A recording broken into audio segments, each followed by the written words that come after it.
في كلام كتير بيتقال للبنات عن الجسم، بس قليل قوي اللي بيوصلهم معلومات صح عن العناية بالمناطق الحساسة. في خرافات منتشرة وممارسات غلط ممكن تضر. لكن النهاردة هنكلمك ببساطة وبدون خجل عن إزاي تهتمي بنظافتك الشخصية بشكل يومي. إيه اللي تعمليه قبل العلاقة؟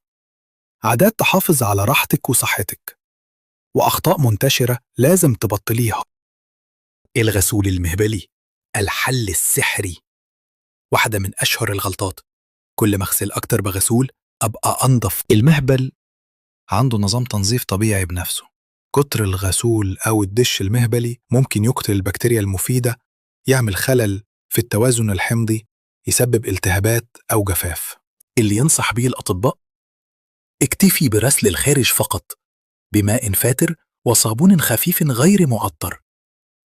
امتنعي تماما عن استخدام أي منتجات داخلية إلا لو الطبيب وصفها. لبسك الداخلي بيأثر على صحتك. الملابس الداخلية لازم تكون قطن 100%، مش ضيقة جدا، وبتتغير يوميا أو أكتر لو في تعرق. ملابس الدانتيل أو الصناعية لو اتلبست لفترات طويلة يعني بيئة ممتازة للبكتيريا والفطريات. وقت الدورة الشهرية، الاهتمام مضاعف، كغيري الفوطة الصحية أو الكوب أو التامبون كل 4 ل6 ساعات.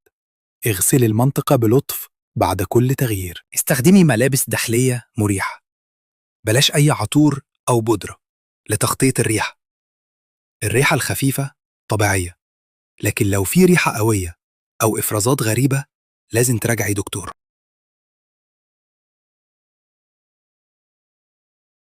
قبل العلاقة جهزي نفسك براحتك، مش فرض، لكن لو هتدخلي علاقة حميمة جهزي جسمك لنفسك.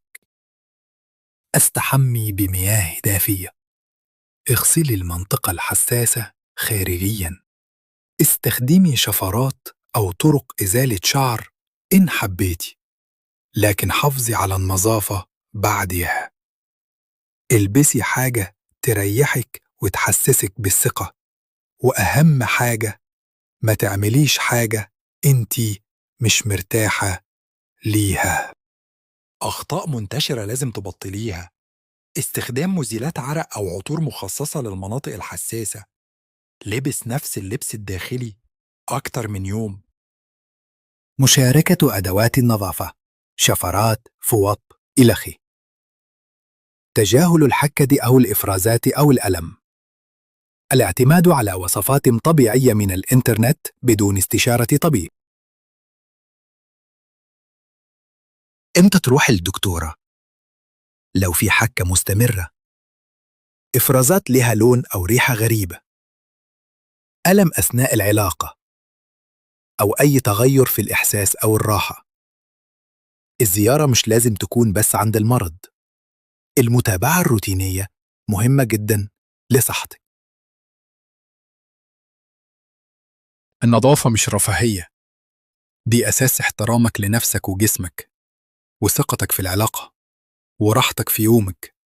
اعملي اللي يخليكي مرتاحة، بس دايما من منطلق علمي وآمن، مش خوف ولا خجل ولا ضغط.